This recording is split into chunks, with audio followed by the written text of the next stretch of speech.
kembali lagi di podcast Satya Bakti Polda Sumatera Utara bersama saya Bribtu Gendis Purba dan rekan saya Bribtu Novriana Nasution. Nah, kawan humas, tinggal menghitung hari lagi kita akan dihadapkan dengan perayaan Natal dan Tahun Baru. Bagaimana sih kesiapan pemerintah dalam pengamanan Natal dan Tahun Baru?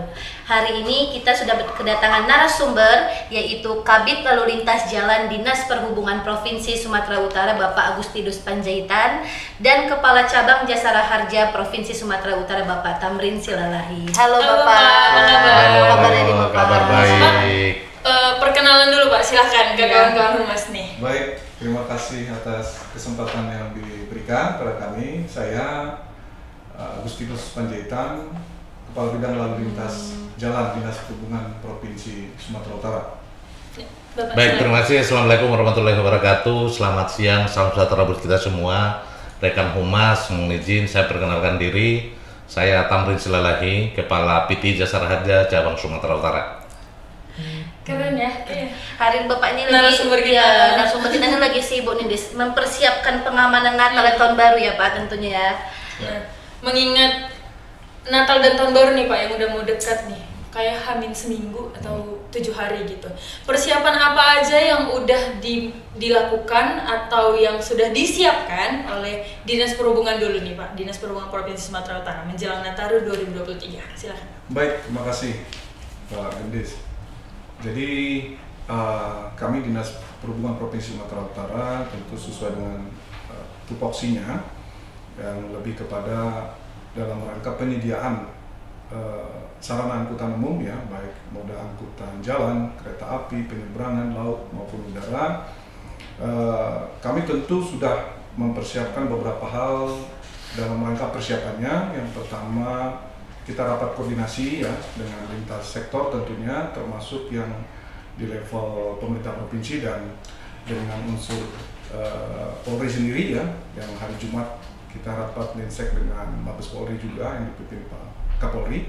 Jadi prinsipnya kita tentu koordinasi dengan stakeholder kita, bagaimana kita mempersiapkan ini, karena penyediaan, perlu diketahui ini penyediaan sarana prasarana transport ini tidak ditangani oleh satu institusi ya, misalnya perhubungan saja, tapi kita ada operator, ada regulator, ya, ada pengguna jasa, itu 3 stakeholder yang harus kita libatkan. Jadi kita sudah koordinasi dan termasuk mempersiapkan beberapa hal terkait dengan bagaimana mengantisipasi keamanan, keselamatan, ketertiban dan kelancaran lalu lintas. Salah satunya bagaimana mempersiapkan sarana angkutan umum yang aman, nyaman, dan sekarang yang lagi tren adalah sehat ya.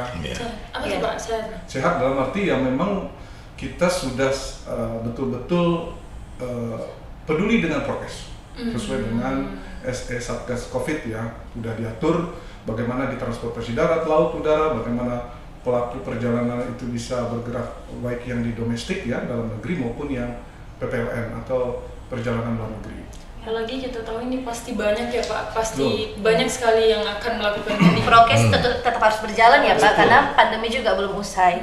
Nah, beberapa waktu lalu juga kan diadakan mudik gratis nih Pak kalau nggak salah untuk masyarakat. Nah, itu gimana sih Pak antusias masyarakat untuk mengikuti mudik gratis ini Pak? Ya, betul sekali. Mudik gratis itu adalah salah satu program utama dari Pemprov ya. Pak Gubernur juga sangat concern sekali dengan ini. Kenapa? Karena memang di tengah kondisi dari dampak pandemi ini juga punya pengaruh ya. Lalu ada beberapa waktu ada kenaikan tarif angkutan karena penyesuaian BBM, tentu dari sisi biaya transport akan meningkat. Nah, lalu kita berpikir bagaimana kita membantu di saat khususnya masa Natal ini, di mana mobilitas penduduk itu tinggi, sehingga kita coba menyediakan sarana angkutan umum yang gratis yang bisa digunakan oleh pemudik. Bukan hanya dari sisi gratisnya, tapi kita juga menghindari atau mengurangi penggunaan sepeda motor dan kendaraan pribadi, karena itu 2 moda yang paling utama ya, kalau persentasenya di antara angkutan jalan, angkutan kereta api, penyeberangan laut udara, hampir 50% itu adalah menggunakan angkutan jalan, sepeda motor, mobil pribadi. Jadi kalau kita bisa sediakan satu sarana angkutan umum yang massal seperti itu, lalu kita fasilitasi pergerakannya, tentu dampaknya banyak. Kemacetan berkurang karena pengguna mobil pribadi, kecelakaan berkurang karena sepeda motor juga berkurang di jalan. Dan yang tentunya adalah mengurangi beban biaya transport masyarakat. Jadi kita berharap ini bisa dibantu lewat ini sosialisasi ya. Masih berlangsung masih gratisnya. Kita sudah buka pendaftaran baik online maupun secara offline di website kita, menggunakan ada sarana medsos kita di perhubungan, tinggal search aja bisa. Lalu kita punya seat yang cukup banyak, kurang lebih 1.400-an ya. Yang seat yang kita sediakan, artinya kapasitas tempat duduk yang kita sediakan dengan jumlah armada yang memang busnya sudah juga kita siapkan untuk 6 rute, salah satunya seperti Sibolga, Tarutung, Ratoprapat, Samosir, Kedairi, keliling dia ya. Apa kalau untuk persyaratannya Pak, mungkin banyak kawan humas yang belum tahu. Persyaratannya kalau secara online lebih gampang, hanya tinggal KTP lalu Online, memilih ya. mana tujuan yang menjadi destinasi mudiknya, itu aja. Tidak ada yang berbelit-belit. Tidak ribet ya Pak, memudahkan masyarakat. Pemerintah tentunya. sudah Ya. menyediakan Walaupun tidak sarana. familiar dengan medsos atau dengan online, kita buka ada beberapa tempat ya di terminal, ada bisa secara Offline. ada tempatnya secara offline. Oke. Mengingat COVID nih Pak, balik lagi nih kita ke pandemi yang memang belum usai nih. Di tahun ini apakah ada pembatasan mobilitas nih Pak terkait COVID-19 kita yang belum selesai nih? Baik, secara regulasi tentu ini kan pemerintah sudah menetapkan, kita sama-sama tahu bahwa tidak ada yang namanya pembatasan perjalanan untuk mudik, apalagi tidak ada pembatasan. Yang ada adalah bagaimana terkait pandemi ini adalah bagaimana memastikan perjalanan itu sesuai dengan ketentuan yang sudah diatur oleh Kasatgas COVID-19 ya, SE nomor 24 untuk yang perjalanan dalam negeri, salah satunya dia sudah vaksin sampai booster ya. Lalu kalau tidak memang orang yang wajib vaksin harus ada surat keterangan. Itu setiap moda punya aturan tersendiri, sehingga kalau itu sudah dipenuhi, udah dia bisa melakukan perjalanan. Yang luar negeri juga gitu. Sepanjang dia memenuhi persyaratan yang itulah ditentukan oleh SE Satgas itu nomor 25 kalau luar negeri, maka dia boleh. Kalaupun nanti dalam prosesnya terindikasi, ya itu sudah ada prosedurnya juga. Dia akan dikarantina, kalau WNI ditanggung pemerintah, sudah jelas aturannya. Tidak ada pembatasan, yang ada pengetatan prokes dalam rangka kaitan mudik. Yang penting masyarakat tetap patuhi prokes ya Pak. Iya, betul. Walaupun mudik tetap patuhi Betul. prokes. Yang lain tetap kapasitas armada semua sarana angkutan disediakan 100%. Tidak ada dulu kan ada 75, ada 50, sekarang tidak ada. Nah ini untuk Bapak Tamrin nih, Bapak Tamsilahi. Kalau untuk Jasara Harja sendiri, apa sih Pak upaya-upaya yang dilakukan khususnya dalam membantu Polri dalam pengamanan Nataru nih Pak? Baik, terima kasih Bu Nov. Saya mulai dari tupoksi Jasara Harja dulu, bahwa Jasara Harja itu kan merupakan instansi pemerintah, instansi vertikal yang diberikan tanggung jawab untuk memberikan perlindungan dasar kepada para masyarakat yang mengalami kecelakaan lintas maupun angkutan penumpang umum. Harapan kita semua, bahkan seperti Pak Agustinus saya disampaikan tadi, bahwa semua stakeholder yang dikomandoi oleh Polri sudah berupaya semaksimal mungkin, bahkan termasuk kegiatan kita mulai pagi sampai siang hari ini, bagaimana kita lintas sektoral ini memberikan masukan termasuk kesiapan masing-masing riset sektoral supaya pelaksanaan PAM Nataru ini dapat berjalan dengan lancar, aman, dan tertib. Itu harapan kita. Tapi memang seperti yang saya sampaikan, bahwa Jasara Harja itu memang berada di hulu ya, bukan di hilir dia, di hilir bukan di hulu. Jadi memang kami itu berkolaborasi khususnya dengan Polri itu adalah dengan Direktorat Lalu Lintas ya, termasuk Pak Agustinus dari Dinas Perhubungan. Bagaimana kita Jasara Harja berada di pilar kelima penanganan pasca kecelakaan. Jadi kalau masyarakat mengalami musibah kecelakaan, bagaimana Jasara Harja secara cepat memberikan pelayanan kepada masyarakat sehingga masyarakat betul-betul dapat terlayani. Tetapi itu harapan kita mudah-mudahan tidak terjadi. Mudah-mudahan nggak ada terjadi. Tetapi memang data dan fakta Bu di Sumatera Utara, mohon maaf nih, budaya masyarakat di Sumatera Utara ini memang menurut saya kurang tertib berlalu lintas. Jadi rata-rata data sampai dengan November itu rata-rata meninggal dunia 5,6 orang loh per hari. 5,6 orang per hari, dan luka-luka itu ada sekitar 28 orang per hari. Jadi memang keberadaan Jasara Harja itu kadang setelah masyarakat mengalami musibah kecelakaan itu sangat bermanfaat lah.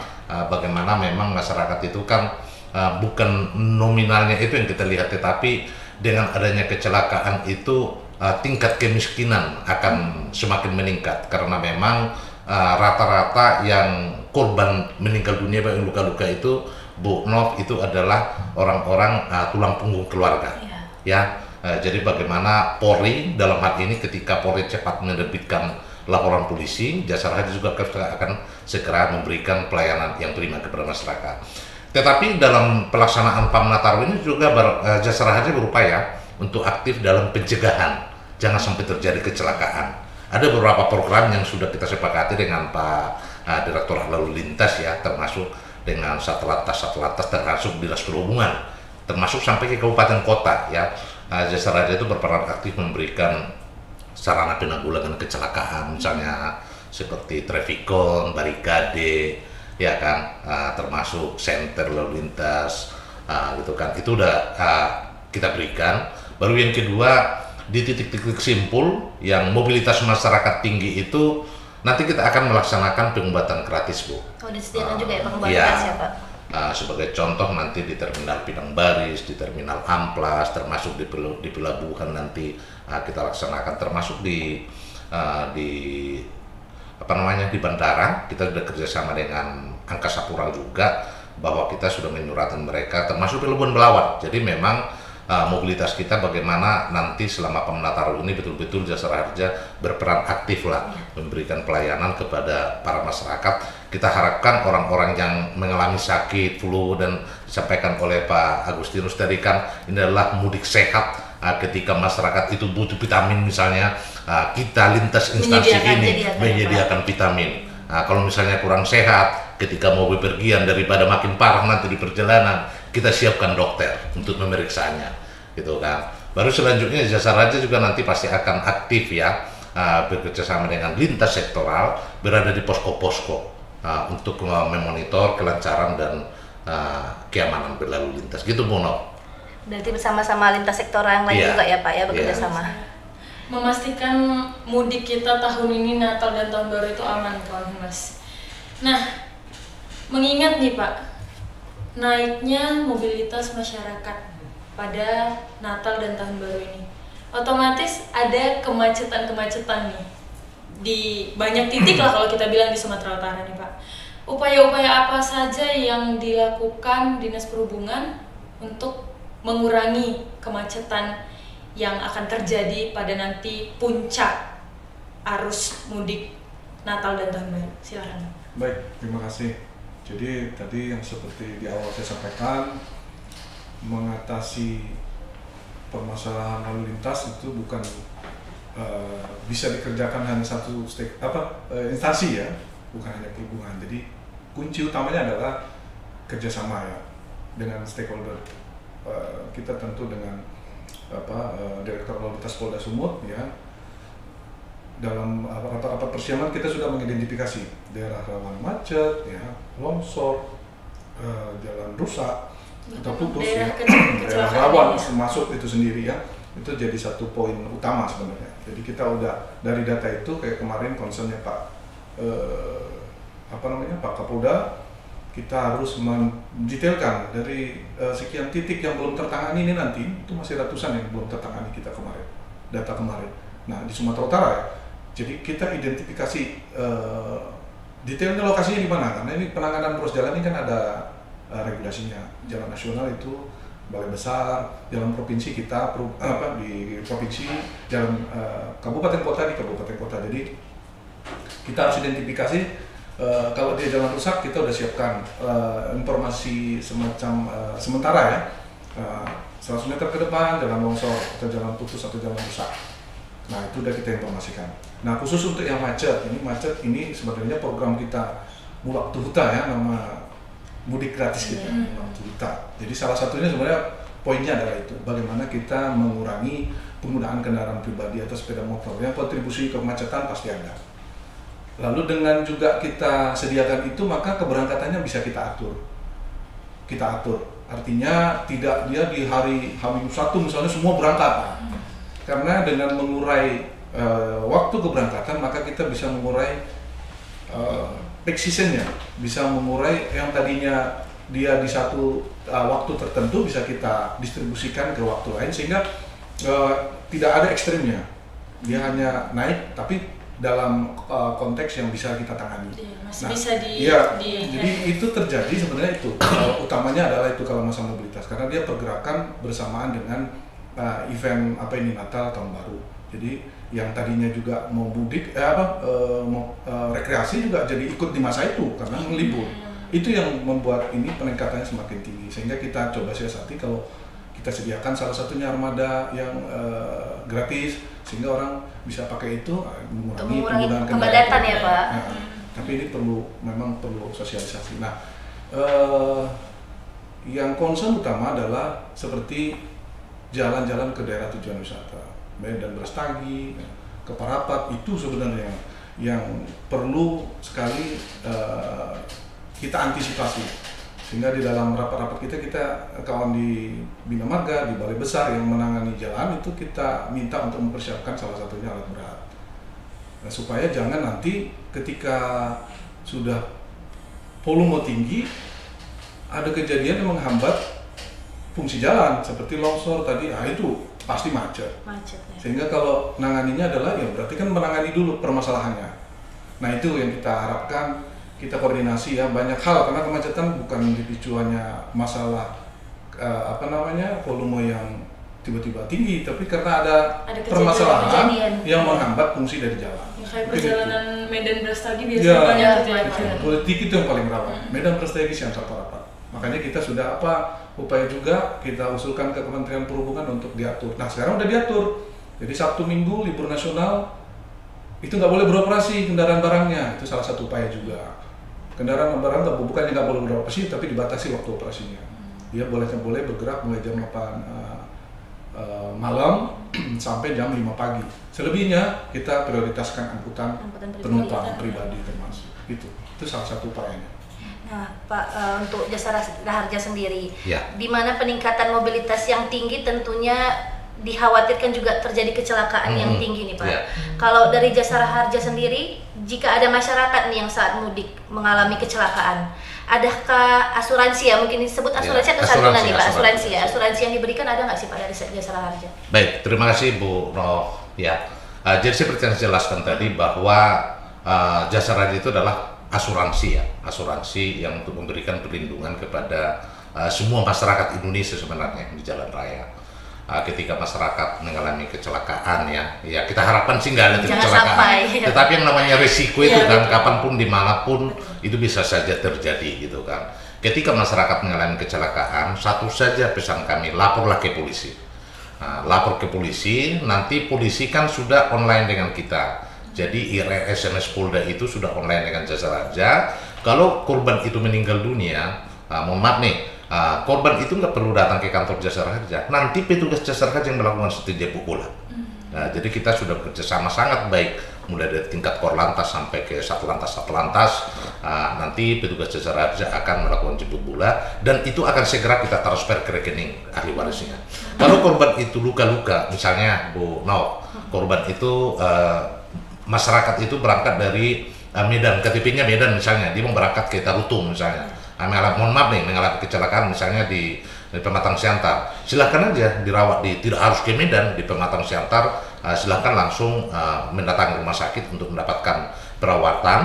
Dan itu yang saya sampaikan tadi, dilapor ke polisi, nanti kami juga akan segera mengeluarkan garansi letter, surat jaminan ke rumah sakit. Jadi masyarakat sampai dengan plafon 20 juta itu tidak perlu membayar santunannya, biaya perawatannya di rumah sakit. Nanti rumah sakit yang akan menagih ke Jasara Harja.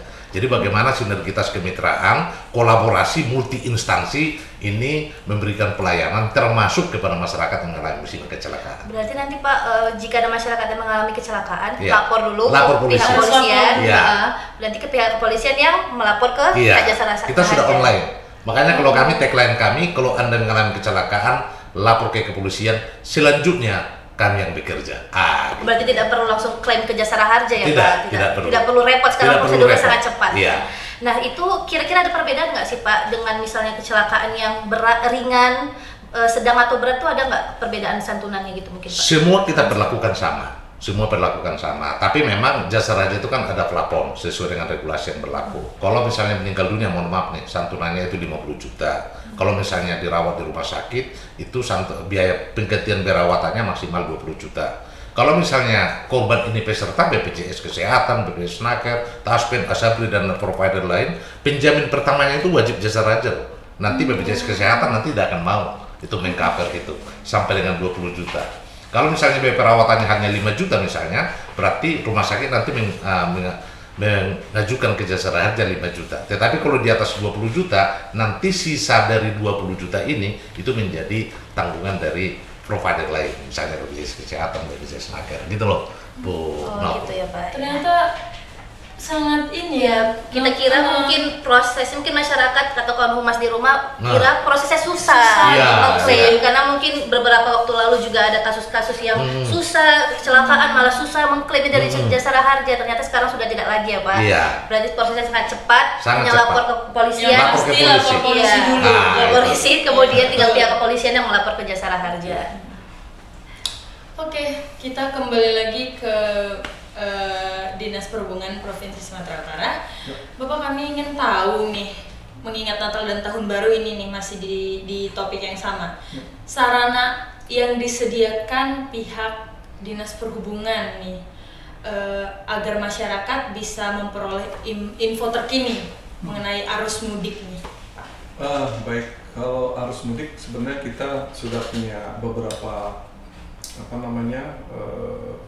sarana yang online yang bisa kita update informasinya melalui website juga ada, dan ini bisa juga nanti di follow up oleh tim monitoring. Kita punya posko monitoring di kantor, kita buka mulai H-7 ya sampai H+7 itu kita menerima laporan dari media sosial kita, lalu kita follow up ke instansi mana, kalau kita perlu ada stakeholder yang terlibat, lalu kita tindak lanjut di lapangan seperti itu. Kalau kita perlu koordinasikan, kita koordinasikan. Jadi kita udah ada bentuk tim monitoring khusus untuk penyelenggaraan angkutannya, jadi untuk semua moda. Jadi karena kita nggak menyediakan semua kan, kita mengkoordinasikannya dengan operator, dengan regulator lain yang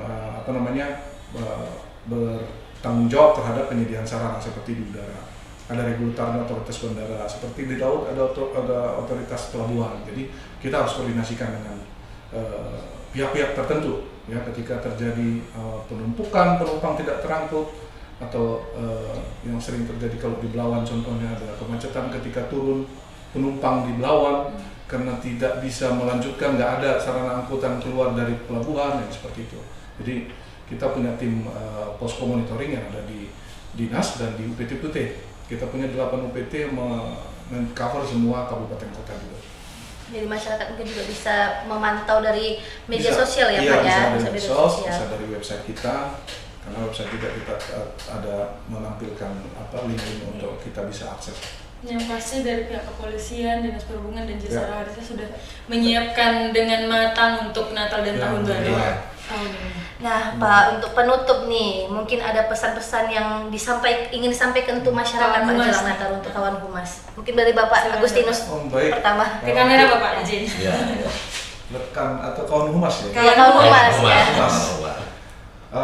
Tentu kami sangat berharap ya pemerintah Provinsi Sumatera Utara dalam konteks ini semua kita yang melakukan mudik di masa Natal ini, untuk pertama adalah kita patuhi apa yang menjadi prokes perjalanan untuk Kalau kita melakukan di dalam perjalanan dalam negeri, tentu kita harus ikut aturannya seperti sudah vaksin booster dan mematuhi prokes ya. Itu harus kita ikuti apa yang menjadi ketentuan di dalam melakukan perjalanan selama masa Natal. Yang kedua, tentu yang paling utama adalah dalam penyelenggaraan lalu lintas ini adalah keselamatan. Kalau tadi lebih ke kesehatannya, lebih ke keselamatannya. Keselamatan tentu kita harus yang pertama patuhi apa yang menjadi regulasi di dalam kita berkendara ya, sebagai pengendara atau kita sebagai pengguna jalan. Patuhi aturannya, rambu ya, terkhusus lagi batas waktu mengemudi, patuhi ketentuan yang berlaku dalam mengemudi, itu akan sangat penting sehingga kita bisa lebih aman, nyaman dan selamat di jalan sampai ke tujuan. Dan mungkin satu lagi yang saat ini sedang kita lakukan ya, bagaimana kita mengoptimalkan mudik gratis. Kita mohon bantuan kawan humas ya untuk mensosialisasikan program ini sehingga ini kapasitas yang kita sediakan untuk mudik gratis ini bisa terpakai atau tergunakan dengan baik dan optimal. Mungkin itu, terima kasih. Silakan Bapak. Baik, terima kasih Bu kawan humas. Kami dari Jasara Harja untuk menambahkan apa yang disampaikan oleh Pak Agustinus tadi, yang pasti kita mengharapkan selama PAM Nataru ini berjalan aman, lancar, tertib ya. Mudah-mudahan tidak ada angka kecelakaan yang tinggi gitu ya, terutama katastrof. Untuk itu apa yang harus kita lakukan? Yang pertama itu kawan humas semuanya harus meng-cross check dulu kesiapan kendaraannya ini dulu kan. Apakah memang ini layak jalan atau tidak gitu. Baru yang kedua, di jalan raya itu patuhilah semua rambu-rambu yang ada, hati-hati di jalan raya. Kalau di kita kan di lintas sektoral ini kita mengharapkan jadilah pelopor keselamatan berlalu lintas dan jadikan keselamatan sebagai kebutuhan. Dan yang terakhir dari kami, jangan lupa sebelum berangkat dalam perjalanan tetap berdoa ya. Berdoa itu mudah-mudahan selamat sampai tujuan, itu harapan kita. Dan yang namanya kita semua upaya sudah kita lakukan, tetapi kalau seandainya resiko itu terjadi, kawan humas ada wadah yang difasilitasi oleh pemerintah melalui Jasara Harja untuk mengcover santunan kecelakaan.